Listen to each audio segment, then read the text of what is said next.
Assalamualaikum, kembali lagi di channel Ghost Tellers. Semoga kamu sehat dan selalu dalam lindungan Tuhan ya. Sebelum kita lanjut ke ceritanya, tekan dulu tombol like video ini. Jangan lupa juga klik tombol subscribe channel ini dan nyalakan juga notifikasinya agar tidak ketinggalan cerita menarik lainnya. Langsung saja, seperti apa kisah kali ini, kita masuk ke ceritanya. Sekitar bulan Februari pada tahun 2008, langit di atas tempat tinggal Rian tampak kelabu, mencerminkan kegundahan hatinya. Ia sudah lama merasa pekerjaan yang dijalaninya saat itu tidak memberikan prospek cerah, baik secara penghasilan maupun pengembangan diri. Keputusan sudah bulat, ia harus mencari peluang yang lebih layak. Dengan tekad yang membaja, Rian mulai mengumpulkan informasi lowongan kerja dari berbagai sumber. Takdir membawanya pada sebuah informasi tentang rekrutmen besar-besaran di sebuah pabrik komponen kendaraan. Yang ternyata lebih spesifik adalah sebuah pabrik gula yang berlokasi di wilayah Jawa Barat. Pabrik ini dikabarkan baru saja beroperasi dan sedang gencar mencari tenaga kerja baru.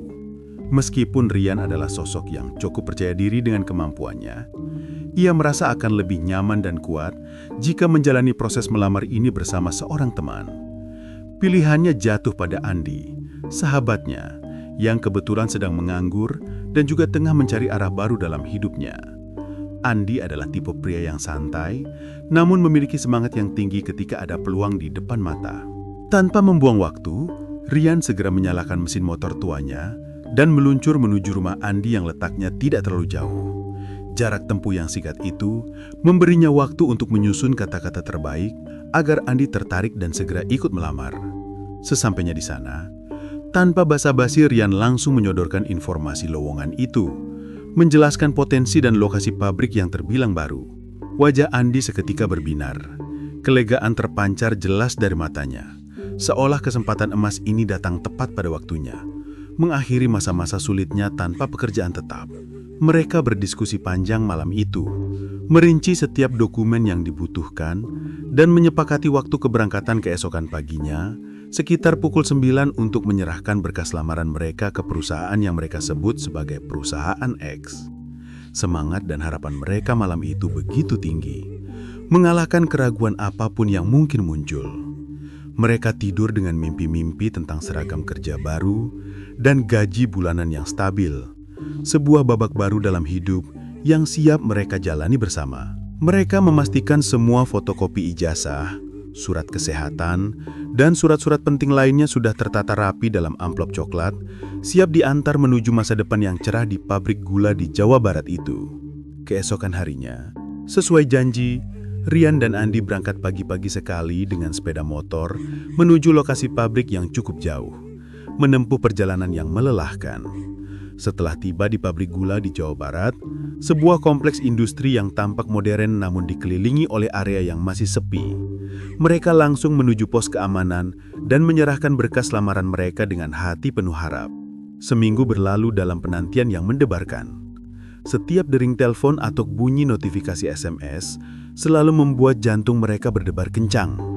Akhirnya, kabar gembira itu datang.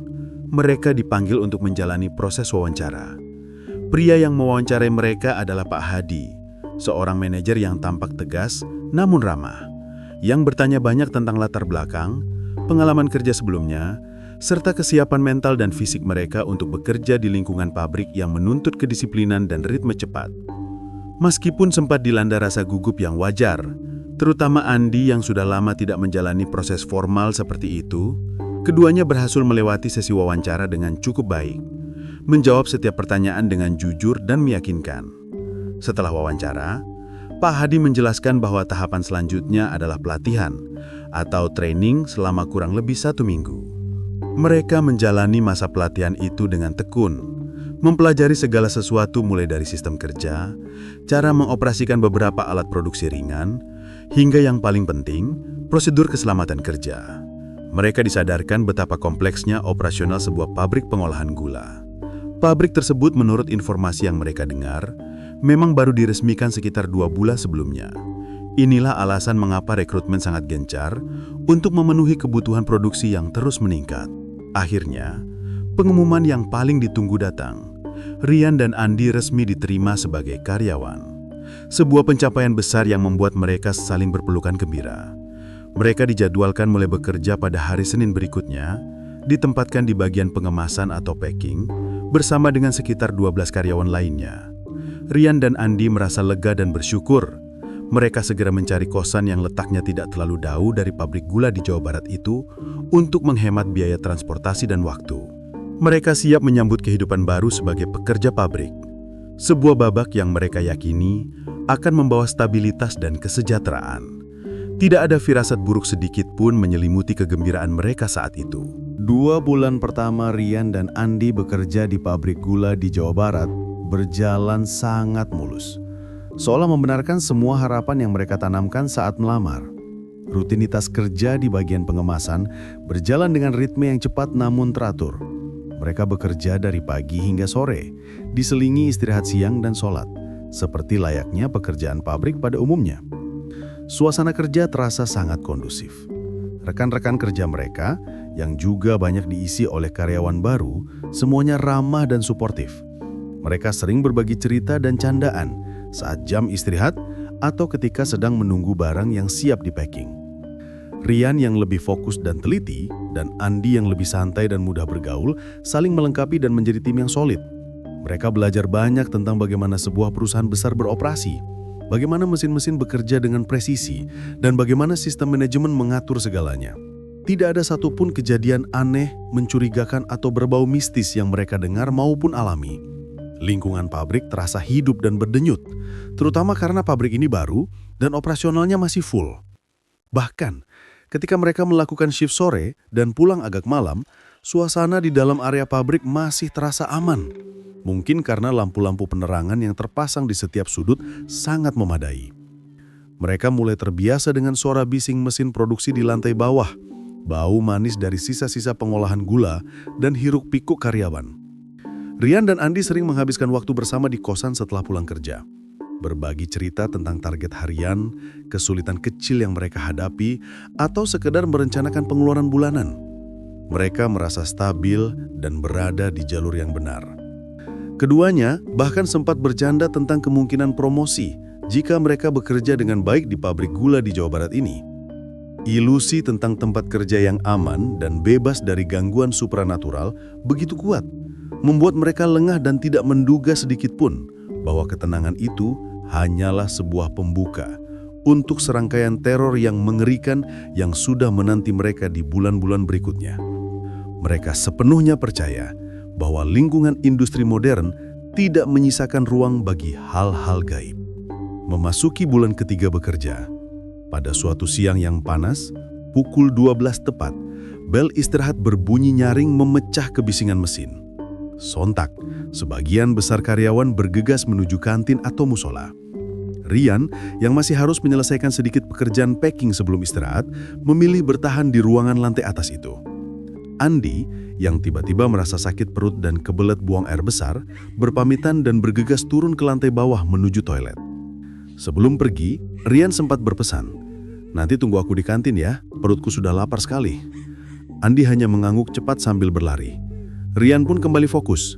Ia berusaha secepat mungkin merapikan kardus-kardus dan sisa packaging yang berserakan. Ruangan packing yang besar itu kini terasa sangat sunyi. Hanya menyisakan suara mesin yang sayup-sayup dari lantai bawah yang semakin lama semakin tidak terdengar karena banyak mesin yang juga dimatikan saat istirahat. Dalam keheningan yang mulai terasa aneh itu, Rian sedang membungkuk membereskan barang, membelakangi ruangan. Tiba-tiba, dari arah belakangnya, terdengar suara keras yang sangat tidak dikenalnya. Suara itu bukan seperti barang jatuh biasa. Itu adalah suara gedebuk yang berat, sangat kuat, seolah ada karung berisi semen yang jatuh dari ketinggian 1 meter.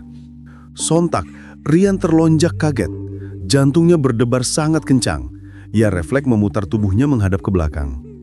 Ia menyadari sepenuhnya bahwa dia sendirian di ruangan itu. Pandangannya menyapu cepat ke seluruh sudut ruang packing yang luas itu. Ia mencari sumber suara. Yang terlihat hanyalah rak-rak penyimpanan, meja kerja, dan sebuah dispenser air minum di sudut. Tidak ada satupun orang, tidak ada tumpukan kardus yang runtuh, tidak ada peralatan yang terjatuh. Semuanya tampak normal, kecuali sisa getaran di telinganya dan debaran keras di dadanya. Rian mencoba berpikir logis, meyakinkan dirinya sendiri bahwa mungkin suara itu berasal dari crane atau mesin berat di lantai bawah yang baru saja dimatikan atau dioperasikan.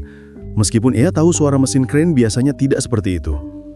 Ada bisikan kecil dalam hatinya yang mengatakan ada sesuatu yang tidak beres, sesuatu yang tidak bisa dijelaskan dengan logika pabrik. Namun rasa lapar dan kebutuhan untuk segera bertemu Andi di kantin membuat mengabaikan perasaan ganjil itu. Rian buru-buru menyelesaikan pekerjaannya, tubuhnya masih sedikit gemetar karena keterjukan. Setelah berhasil menguasai diri dan menyelesaikan sisa pekerjaannya, Rian segera turun ke kantin. Ia duduk di salah satu meja sambil menunggu Andi yang belum juga muncul dari toilet. Beberapa menit kemudian, Andi datang dengan wajah yang lebih lega, langsung bergabung dengan Rian. Mereka berdua menikmati makan siang dengan lahap, sambil sesekali membicarakan hal-hal sepele tentang pekerjaan dan rencana malam ini. Setelah perut kenyang, mereka pindah keluar kantin, duduk di teras sambil menyalakan rokok untuk melanjutkan sesi istirahat. Disinilah Rian memutuskan untuk menceritakan kejadian aneh yang baru saja ia alami di ruang packing. Dengan raut wajah serius, Rian menjelaskan detail suara benturan keras itu. Ia menekankan betapa anehnya suara itu karena tidak ada benda atau orang yang menjadi sumbernya. Bunyinya itu berat sekali, Nri, seperti barang besar jatuh. Tapi di sana cuma ada dispenser, kata Rian mencoba menggambarkan. Andi mendengarkan cerita itu, namun wajahnya sama sekali tidak menunjukkan rasa takut atau penasaran. Sebaliknya, ia menyambut cerita Rian dengan nada bercanda dan tawa kecil. "Ah, kamu ini terlalu banyak begadang, Yan. Pasti cuma halusinasi karena lapar," ejek Andi, menganggap cerita itu tidak lebih dari dongeng pekerja pabrik yang sedang stres. Rian lantas menegaskan kembali bahwa ia benar-benar mengalaminya. "Aku serius, Nri. Kalau kamu ada di posisiku, pasti kamu juga kaget dan takut. Suara itu nyata sekali," balas Rian dengan sedikit kesal karena Andi tidak menganggapnya serius. Namun Andi tetap santai. Ia justru menanggapi dengan nada sombong dan menantang. "Makhluk-makhluk seperti itu tidak ada di pabrik modern seperti ini. Kalaupun ada, ya sudah, aku tidak takut. Coba saja, suruh mereka menampakkan diri di depanku. Aku siap membuktikannya," tantang Andi sambil menghisap rokoknya dengan gaya maco. Rian hanya bisa menggelengkan kepala melihat kesombongan sahabatnya. Ia hanya menjawab pendek, "Ya sudah, lihat saja nanti. Kamu akan merasakannya sendiri." Percakapan mereka terhenti karena bel tanda masuk kembali berbunyi. Pukul 13.15, memaksa mereka kembali ke lantai atas melanjutkan pekerjaan tanpa menyadari bahwa tantangan Andi yang penuh kesombongan itu telah membuka gerbang teror yang akan menimpa mereka dalam waktu dekat. Jam kerja sore berjalan seperti biasa.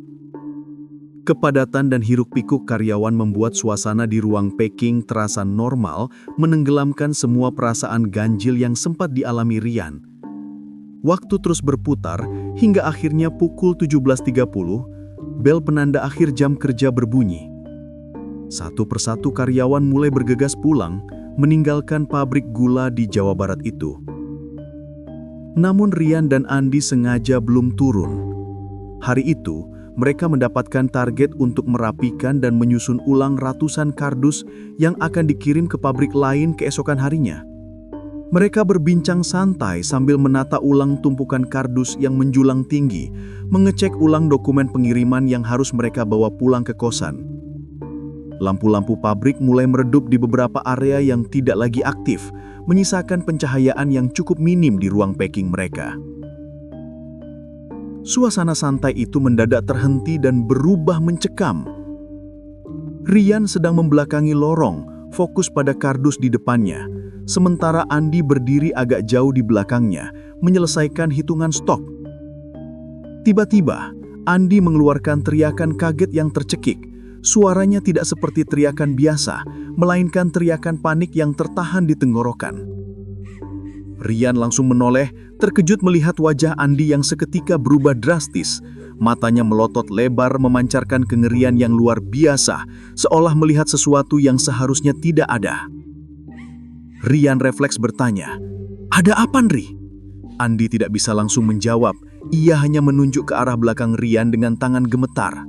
Mulutnya seperti terkunci. Setelah beberapa saat dengan napas tersengal-sengal, Andi berhasil mengucapkan satu kata yang membuat darah Rian seolah berhenti mengalir. "Pocong." Rian memutar kepalanya ke belakang dan seketika itu juga tubuhnya membeku. Berdiri tegak di samping tumpukan kardus, tampak sosok pocong. Kain kafannya tampak sangat kotor dan lusuh, tidak seperti pocong di film-film yang putih bersih. Wajahnya sangat menyeramkan, penuh luka lebam, dan yang paling mengerikan adalah matanya yang berwarna merah menyala menatap tajam ke arah mereka. Gerakan kepala makhluk itu lambat, berputar perlahan ke kiri dan ke kanan, seolah sedang mengamati kedua mangsanya dengan penuh minat. Tubuhnya sedikit melayang di atas lantai tanpa mengeluarkan suara sedikit pun. Kehadirannya begitu nyata, memancarkan hawa dingin yang menusuk tulang. Dalam sepersekian detik kengerian itu, Rian menyadari bahwa tantangan sombong Andi saat siang tadi telah direspon dengan wujud nyata yang jauh lebih mengerikan dari bayangan mereka. Melihat sosok pocong yang nyata dan begitu dekat itu, semua logika dan keberanian Rian dan Andi runtuh seketika. Tidak ada ruang untuk berpikir panjang. Insting bertahan hidup mengambil alih. Dalam kondisi panik dan ketakutan yang luar biasa, mereka tidak membuang waktu sedetik pun. "Lari, lari Nri!" teriak Rian sambil menarik lengan Andi. Keduanya langsung membalikkan badan dan lari secepat mungkin menuju tangga. Satu-satunya jalur keluar dari lantai atas pabrik gula di Jawa Barat itu. Kaki mereka terasa lemas, tidak mampu menopang bobot tubuh yang diliputi rasa takut. Dalam ketergesahan itu, mereka bahkan sempat tersandung dan terjatuh di anak tangga pertama. Namun, ketakutan yang teramat sangat mendorong mereka untuk segera bangkit, mengabaikan rasa sakit dan luka kecil yang mungkin timbul. Mereka terus melompat menuruni tangga, tidak peduli lagi dengan apa yang terjadi di belakang mereka. Yang penting adalah menjauhi sosok mengerikan di ruang packing itu. Nafas mereka tersengal-sengal. Paru-paru mereka terasa panas karena berlari sekuat tenaga. Setelah tiba di lantai dasar, mereka terus berlari hingga mencapai area luar pabrik. Barulah saat itu, ketika tubuh mereka sudah terasa agak aman, mereka berhenti dan bersandar di tembok, mengatur nafas yang kacau. Keringat membasahi seluruh tubuh mereka, meskipun udara sore itu seharusnya tidak terlalu panas. Sambil mengatur nafas, Andi tiba-tiba teringat dan bertanya, "Tas kita, Yan. Tas ransel kita ketinggalan di atas." Tentu saja tas ransel yang berisi dompet, kunci kosan, dan dokumen penting itu masih berada di ruang packing tempat pocong itu berdiri. Namun, Rian dengan tegas dan tanpa ragu langsung menolak ajakan untuk kembali. Tidak ada yang kembali ke sana sekarang. Tas bisa menunggu, Nri, tapi nyawa kita tidak." Rian tahu betul bahwa kembali ke atas berarti mempertaruhkan keselamatan mereka. Trauma melihat wajah pocong itu masih begitu membekas dan kuat dalam benaknya, membuat kakinya terasa kaku bahkan hanya untuk membayangkan kembali menaiki tangga. Mereka akhirnya memutuskan untuk beristirahat dan menenangkan diri terlebih dahulu di musola kecil yang terletak di luar gerbang di area depan pabrik. Tubuh Andi masih gemetar hebat. Pengalaman itu telah menjadi batas nyata antara dunia logis dan dunia gaib yang selama ini ia remehkan. Dengan tubuh yang masih gemetar hebat dan nafas yang belum sepenuhnya teratur, Rian dan Andi tiba di musola kecil yang terletak di depan area pabrik gula di Jawa Barat itu. Andi yang sudah sangat lelah dan masih diliputi rasa takut, langsung merebahkan tubuhnya di teras musola, memejamkan mata, mencoba menenangkan jantungnya yang berdebar kencang. Rian duduk di sampingnya, memanjatkan istighfar dan doa-doa pendek yang ia ingat. Mereka berdua benar-benar terguncang, merasakan betapa nyatanya pengalaman yang baru saja mereka alami. Ini adalah pertama kali mereka melihat makhluk tak kasat mata dengan begitu jelas. Rasa dingin yang menusuk tulang saat melihat pocong itu masih terasa membekas di kulit mereka. Rian sempat menyalahkan Andi karena kesombongannya. Ini gara-gara kamu, Nri. Kamu menantang mereka. Mereka marah. Ucap Rian dengan suara rendah penuh emosi. Andi hanya bisa menunduk dan meminta maaf, mengakui bahwa ia tidak pernah menyangka candaan dan tantangannya bisa mengundang teror seekor pocong yang begitu mengerikan. Tak lama kemudian, di tengah upaya mereka menenangkan diri, datang 2 orang petugas keamanan pabrik menghampiri. Mereka adalah Pak Asep dan Pak Herman, 2 satpam yang dikenal sering berkeliling dan menjaga shift sore hingga malam. Dengan nada penasaran, Pak Asep bertanya, "Kalian kenapa masih di sini? Kenapa pucat sekali? Sudah setengah jam lebih semua karyawan pulang. Kenapa kalian belum bergerak dari sini?" Rian dan Andi saling pandang. Mereka tahu mereka harus menceritakan apa yang terjadi, meskipun mereka khawatir ceritanya akan dianggap mengada-ada. Rian dengan suara yang masih sedikit serak, mulai menceritakan semua yang mereka alami, dimulai dari suara misterius di siang hari, tantangan bodoh Andi, hingga penampakan pocong yang membuat mereka lari tunggang langgang menuruni tangga. Kedua satpam itu mendengarkan cerita Rian dengan saksama. Wajah mereka sempat berubah tegang, meskipun mereka berusaha menutupinya. Rian bisa melihat kilasan rasa takut di mata mereka. Setelah berdiskusi sebentar, Pak Herman yang terlihat lebih tenang menawarkan bantuan. "Baiklah kalau begitu, kami akan menemani kalian kembali ke atas untuk mengambil tas. Tapi kalian jangan lari duluan ya, kita harus jalan bersama-sama," ujar Pak Herman mencoba meyakinkan kedua pemuda yang masih dilanda trauma itu. Tawaran itu sedikit melegakan, karena mereka tidak harus kembali ke lantai atas pabrik gula di Jawa Barat itu sendirian. Meskipun rasa takut masih mencekam, tawaran ditemani oleh 2 satpam membuat Rian dan Andi sedikit lebih berani. Mereka berempat, Rian, Andi, Pak Asep, dan Pak Herman, mulai berjalan kembali menuju gedung pabrik. Dalam perjalanan menaiki tangga menuju ruang packing di lantai atas, suasana pabrik terasa benar-benar berbeda. Pukul sudah menunjukkan hampir jam 7 malam. Pabrik benar-benar sunyi, tanpa suara mesin, tanpa aktivitas manusia, dan udara terasa jauh lebih dingin dan lembab. Andi yang berjalan di samping Rian tampak sangat ketakutan. Tubuhnya bergetar hebat, dan tangannya menggenggam lengan Andi dengan sangat erat. Rian bahkan merasakan tangan Andi sedingin es, menunjukkan betapa hebatnya rasa takut yang dialaminya. Keberanian kedua satpam juga mulai goyah. Pak Asep dan Pak Herman beberapa kali mengeluh bahwa mereka merasa merinding dan sesekali menoleh ke kanan dan ke kiri, seolah takut sesuatu muncul dari balik lorong gelap. Akhirnya, mereka tiba kembali di ruang packing. Rian dan Andi segera berjalan cepat untuk meraih tas ransel mereka yang masih tergeletak di dekat meja. Namun, ketika Rian sedang meraih tasnya, tiba-tiba terdengar teriakan nyaring yang terputus dari Andi. Tubuh Andi limbung dan langsung jatuh pingsan di lantai. Ia sempat mengucapkan kata "pocong" sebelum benar-benar tak sadarkan diri. Teriakan itu membuat Pak Asep refleks menoleh ke arah yang ditunjuk Andi, tangga menuju lantai bawah. Dan detik berikutnya, Pak Asep pun ikut berteriak dengan ketakutan yang nyata dalam suaranya. Ia menunjuk lurus ke arah tangga, berteriak, "Pocong! Ada pocong di tangga!"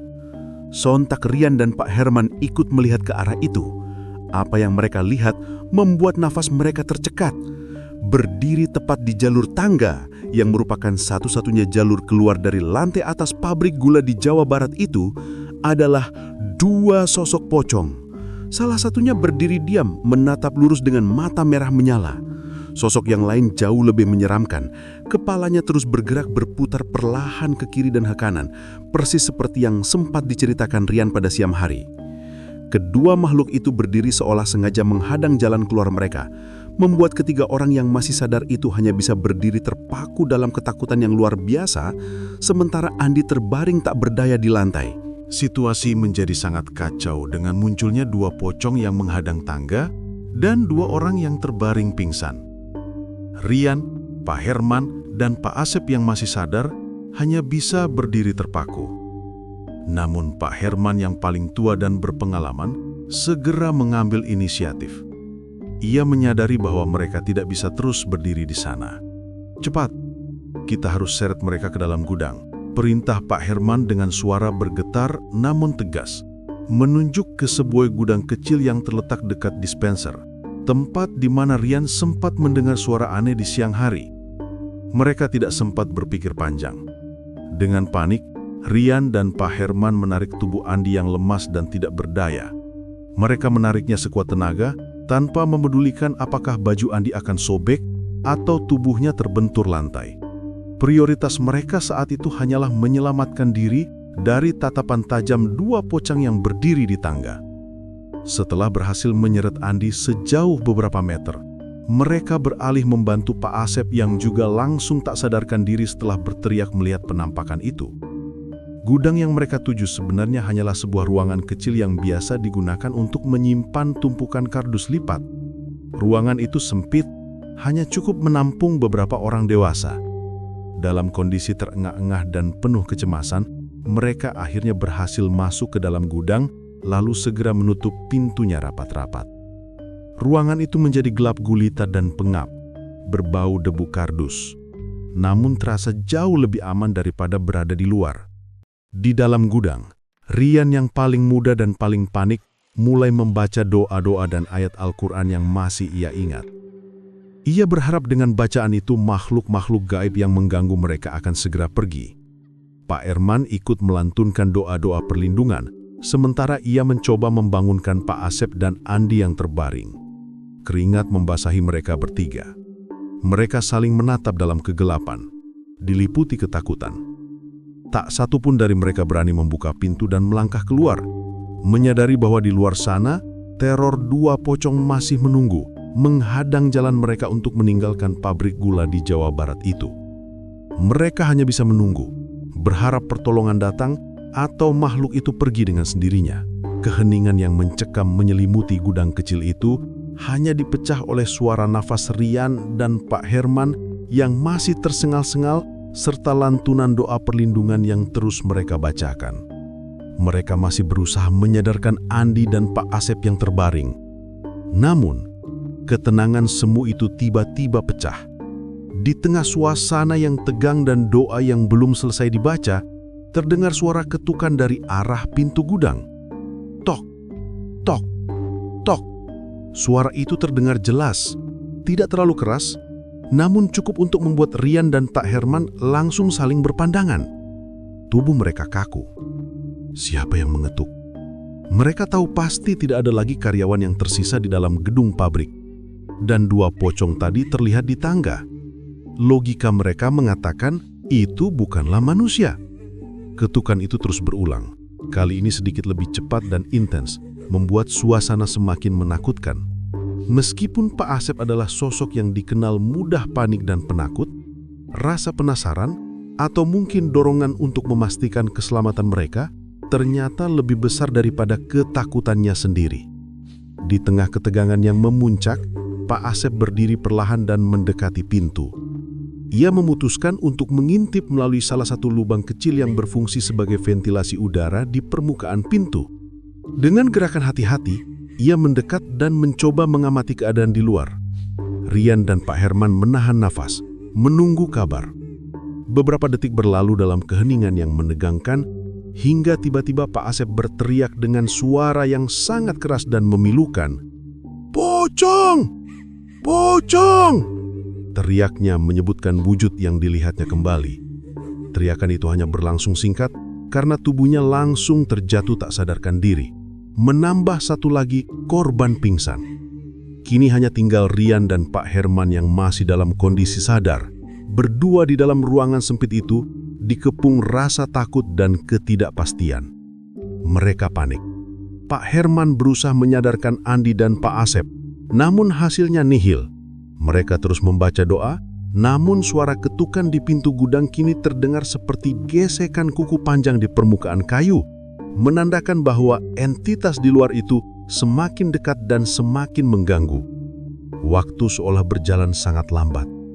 Mereka menyadari bahwa mereka benar-benar terjebak dalam perangkap teror di pabrik gula di Jawa Barat ini.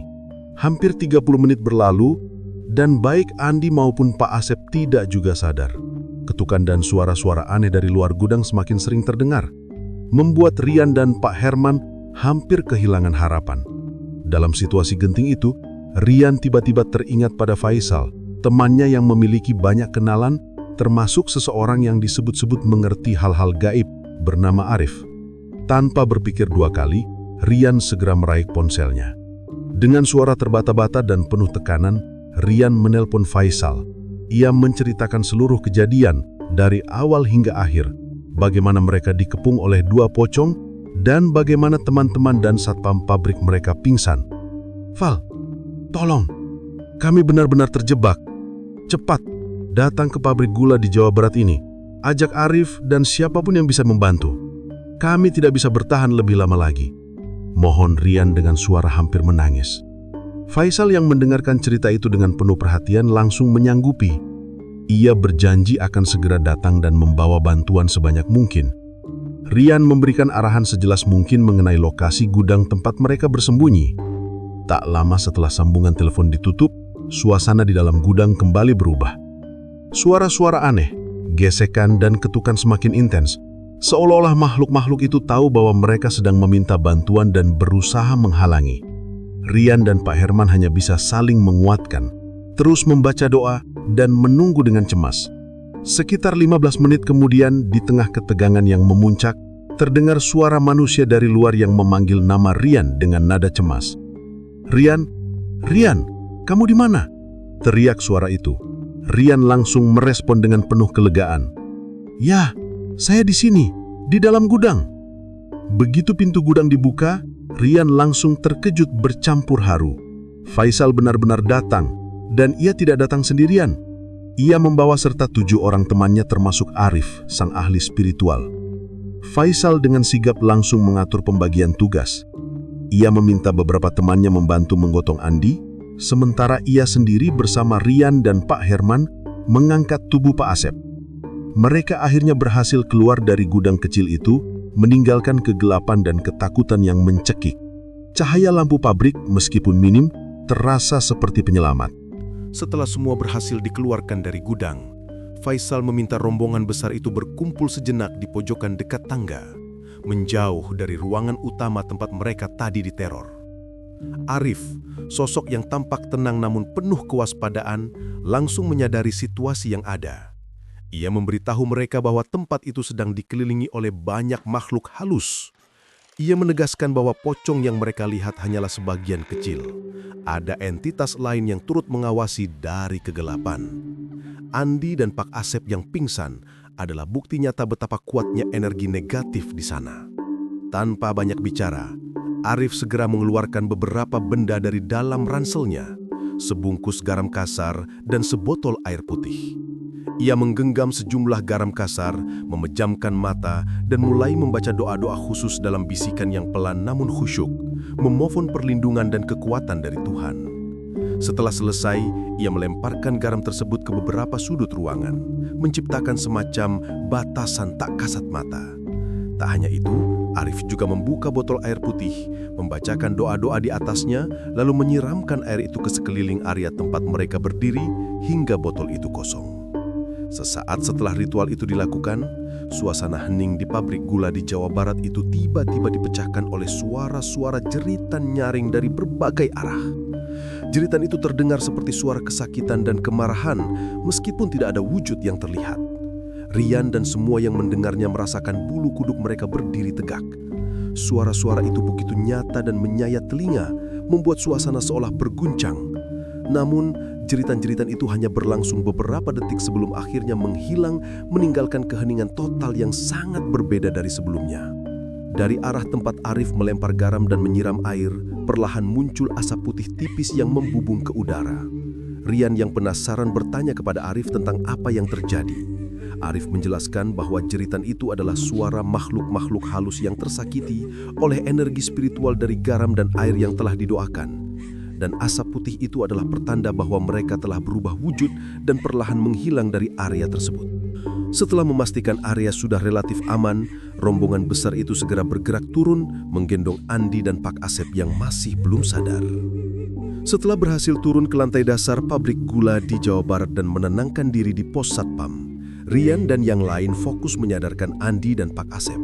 Butuh waktu dan usaha keras, termasuk guncangan dan tamparan pelan dari Rian kepada Andi yang hanya menatap kosong, hingga akhirnya keduanya sadar.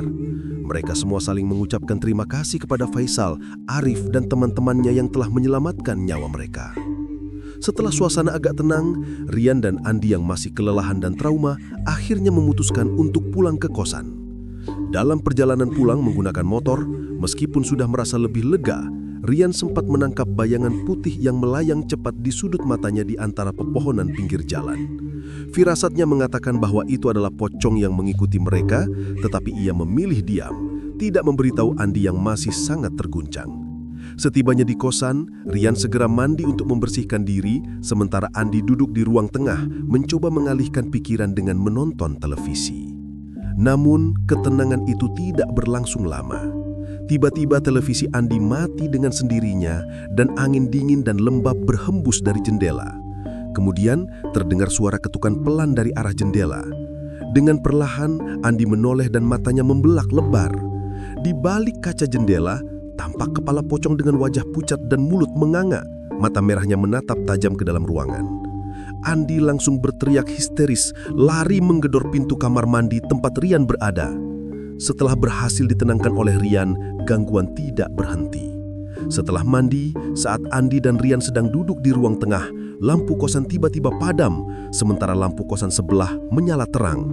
Merasa tidak nyaman, Andi memutuskan membuka pintu depan untuk mengecek box listrik. Baru saja pintu terbuka, Andi langsung terjatuh ke lantai dan pingsan seketika. Sosok pocong telah berdiri tepat di depan pintu, hanya beberapa sentimeter dari wajahnya. Rian yang sempat melihat sekilas sosok itu hanya bisa berlari meminta pertolongan ke kosan sebelah. Teror itu benar-benar mengikuti mereka, seolah-olah makhluk itu tidak akan berhenti mengganggu sampai dendam mereka terbalas. Keesokan harinya, setelah melewati malam yang penuh teror di kosan, Rian dan Andi memutuskan untuk mengambil cuti. Mereka segera mendatangi rumah Ustadz Salim yang dikenal sering membantu warga yang mengalami gangguan makhluk halus. Begitu mereka tiba, Ustadz Salim langsung memandang tajam ke arah Andi tanpa basa-basi. Ia mengatakan bahwa Andi membawa banyak penumpang bersamanya, termasuk kuntilanak dan pocong. Pernyataan ini membuat Andi sangat ketakutan dan Rian merinding hebat karena Ustadz dapat mengetahui hal itu tanpa diceritakan. Setelah mendengarkan keluhan dan melihat kondisi Andi, Ustadz Salim mengambil sebotol air putih yang telah dibacakan doa. Air itu diberikan kepada Andi untuk diminum hingga habis. Saat Ustadz Salim meletakkan tangan di atas kepala Andi dan melafalkan ayat kursi, Andi merasakan sensasi panas menjalar dari dada ke tenggorokan. Ustadz kemudian mengambil botol kosong dan memasukkan sesuatu yang tak terlihat dari tangannya ke dalam botol. Ajaibnya, botol itu meloncat-loncat sendiri di lantai, membuktikan adanya energi tak kasat mata yang terperangkap. Setelah ritual selesai, Ustadz Salim menjelaskan duduk perkaranya. Makhluk itu marah besar, bukan hanya tidak suka. Mereka merasa terhina ketika kamu, Andi, mengolok-ngolok Rian yang mendengar suara aneh dan bahkan dengan sombong menantang mereka untuk menampakkan wujud. Mereka tidak berniat mengganggu manusia, asalkan tidak diganggu atau dipermainkan. Kesombonganmu itulah yang mengundang teror ini. Rian mengangguk, menyadari bahwa Ustadz Salim mengetahui detail kejadian yang belum mereka ceritakan. Pengalaman itu meninggalkan trauma mendalam bagi Andi. Ia yang sebelumnya meremehkan hal gaib, kini benar-benar tidak berani bermain-main lagi. Ia mengambil keputusan besar, mengundurkan diri dari pabrik gula di Jawa Barat. Meskipun ia sudah dibersihkan, bayangan ketakutan itu masih terlalu kuat. Ia merasa tidak akan pernah bisa bekerja dengan tenang di lingkungan yang pernah menjadi tempat teror itu dimulai. Andi akhirnya pindah ke Lampung, berharap bisa memulai hidup baru tanpa gangguan. Sementara Rian memilih untuk bertahan. Kisah ini menjadi pelajaran yang sangat berharga dan mahal, mengajarkan mereka berdua bahwa dunia tak kasat mata itu nyata dan rasa hormat harus selalu dijaga, bahkan terhadap hal-hal yang tidak bisa dilihat oleh mata manusia.